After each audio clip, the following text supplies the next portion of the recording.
दोस्तों, मुल्क भर में 7 मरहले की पोलिंग मुकम्मल हो चुकी है। कल 4 जून को रिजल्ट होगा। पूरे मुल्क भर में अलग अलग पोलिंग मराकज़ पर वोटों की गिनती का काम जारी रहेगा। वहीं धुलिया हल्के की पोलिंग धुलिया शहर के ज़िला सरकारी गोदान नागांव बारी रोड पर देवपुर इलाके में कल सरकारी गोदान में काउंटिंग होगी। सुबह 8 बजे से उम्मीदवारों को बावर किया गया कि वो वहां पर पहुंचे। अंदर किसी भी तरीके का मोबाइल या इलेक्ट्रॉनिक सामान ले जाने की इजाज़त नहीं है। 120 से ज़्यादा टेबल लगे हैं। मुमकिन है कि कल दोपहर 1 बजे तक तमाम खुलासे मुकम्मल हो जाए। सरकारी इंतज़ामिया पोलिंग और काउंटिंग के तमाम मराहिल को लेकर मुस्तैद है और बताया गया कि तमाम तैयारियाँ मुकम्मल हो चुकी हैं। दोस्तों, मालेगांव शहर में गुज़िस्ता 2 रोज़ कबल अजीज़ का लल्लू पर हुए हमले में आयशा नगर पुलिस स्टेशन में मुकदमे का इंदराज किया गया है। बताया जाता है कि ये हिस्से तरके का झगड़ा था और हमला करने वाले भी अजीज़ लल्लू के रिश्तेदार ही थे।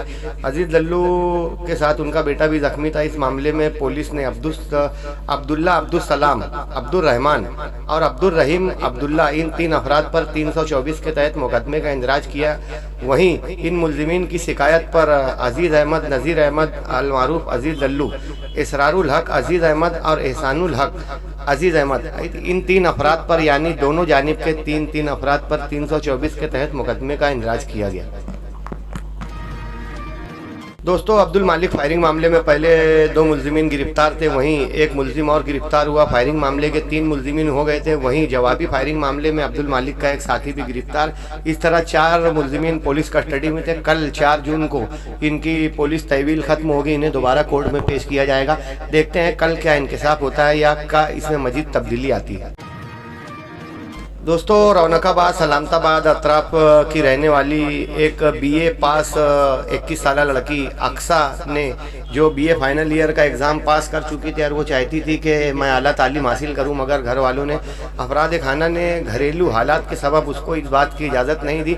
आला तालीम का उसूल ना होने पर अक्सा ने दिल बर्दाश्त होकर फांसी लगा ली। आज बेटी बचाओ बेटी पढ़ाओ का नारा लगाया जा रहा है और शहर में इस तरह की वारदात होना भी कहीं ना कहीं से समाज पर हर्फ आता है कि बच्चे आला तालीम को भी तरस रहे हैं।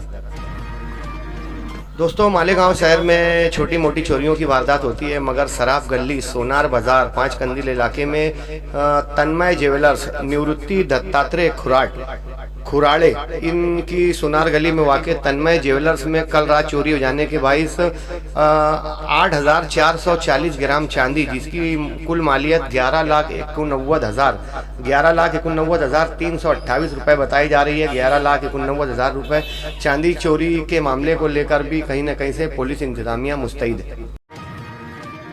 दोस्तों, मालेगांव वाटर सप्लाई का निज़ाम हमेशा मुतासिर होता रहता है। दहिवड़ पंपिंग स्टेशन के पास 11,000 वोल्ट लाइन में दुरुस्ती करने के लिए प्राइवेट बिजली कंपनी 8 जून को वहां पर काम करेगी। इसलिए वाटर सप्लाई की जानिब से ये प्रेस नोट जाहिर की गई है कि जिन इलाकों में सनीचर 8 जून को नल आता था, उन इलाकों में 9 जून को नल आएगा। जिन इलाकों में 9 जून यानी इतवार को नल आता था, उन लोगों को 10 जून पीर के रोज़ पानी मिल सकेगा। 2 रोज़ पानी की ताखीर को शहरियान नोट फरमा लें।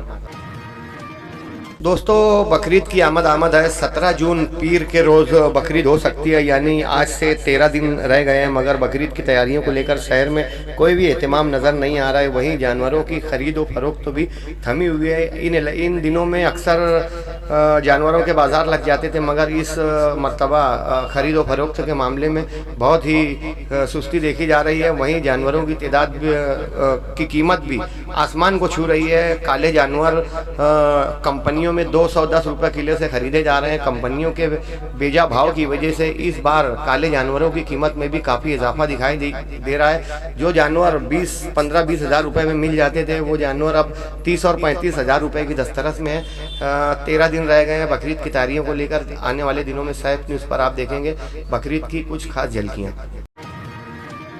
दोस्तों, नासिक ज़िला के IG doctor BG Shekhar Patil इनका रिटायरमेंट हुआ, ये मुलाजमत से सुबकदोश हुए। इनकी जगह रंजन शर्मा ने नासिक ज़िला IG का चार्ज संभाला है। रंजन कुमार शर्मा मुंबई, नागपुर और दीगर इलाकों में अपनी खिदमत अंजाम दे चुके हैं। बताया जाता है कि कानूनी मामलात को लेकर काफ़ी सख्त हैं। देखते हैं कि नासिक रेंज के IG शेखर पाटिल के बाद रंजन कुमार शर्मा किस तरह की कार्रवाइयाँ करते हैं।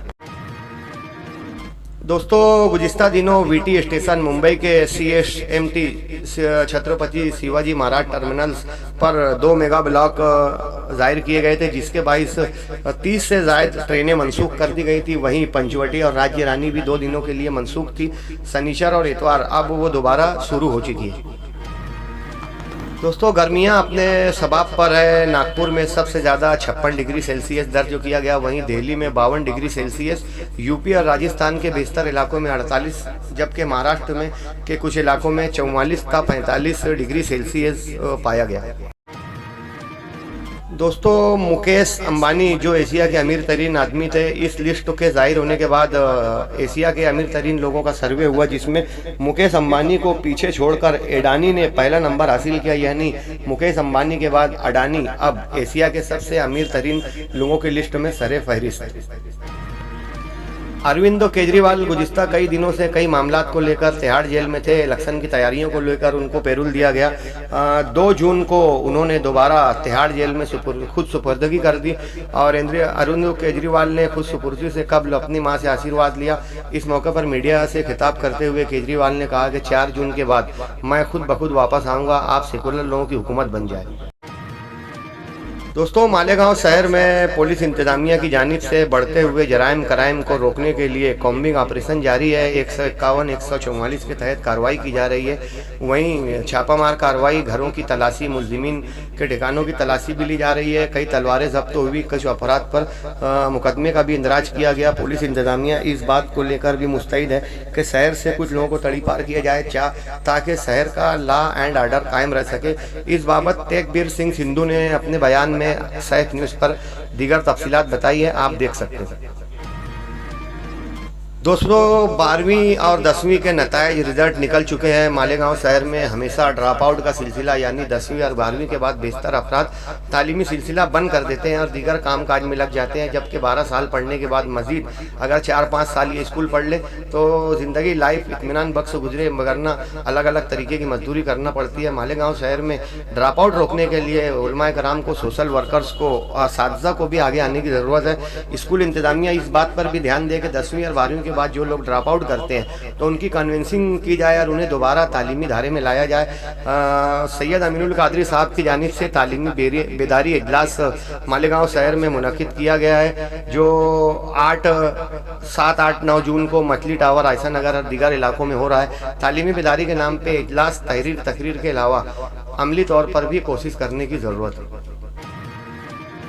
दोस्तों, 19 अप्रैल से इलेक्शनी मरहला शुरू हुआ था और 19 अप्रैल से 1 जून तक 7 मुख्तलिफ मरहलों में 543 सीटों के लिए पार्लिमानी इलेक्शन हुए, जिसमें से 751 पार्टियों के 6360 उम्मीदवारों ने अपनी किस्मत आजमाई। 272 सीटें हुकूमत बनाने के लिए, अक्सरियत साबित करने के लिए 272 सीटें की ज़रूरत है। कल 4 जून को इलेक्शन के नताइज हैं। बताया जा रहा है कि बीजेपी 300 के पार होगी और कांग्रेस 200 के नीचे।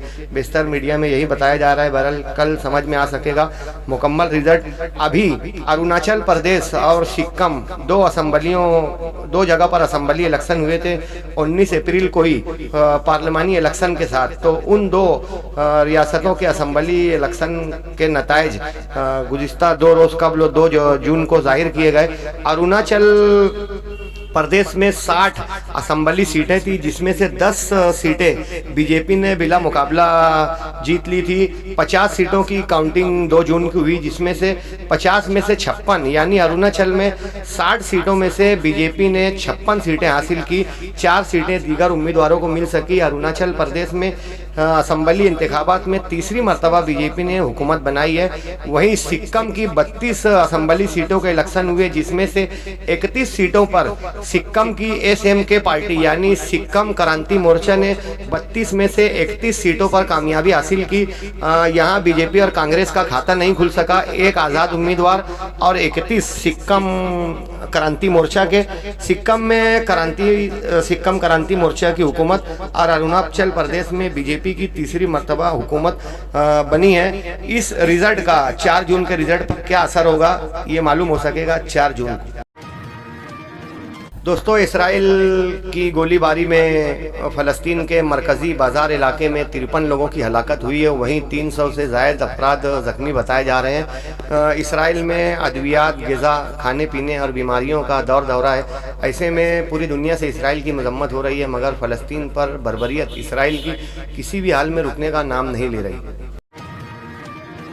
श्रीलंका और जर्मनी में सैलाबी कैफियत। साउथ अमेरिका से मानसून चलकर ऑस्ट्रेलिया पहुंचा। ऑस्ट्रेलिया से इंडोमार निकोबार रहता हुआ हिंदुस्तान में दस्तक दे रहा है। दोस्तों, केरला के साइलों पर बारिश की आड़ हो चुकी है। मुमकिन है कि महाराष्ट्र में भी 2-3 दिनों में बारिश का नुज़ूल हो सके।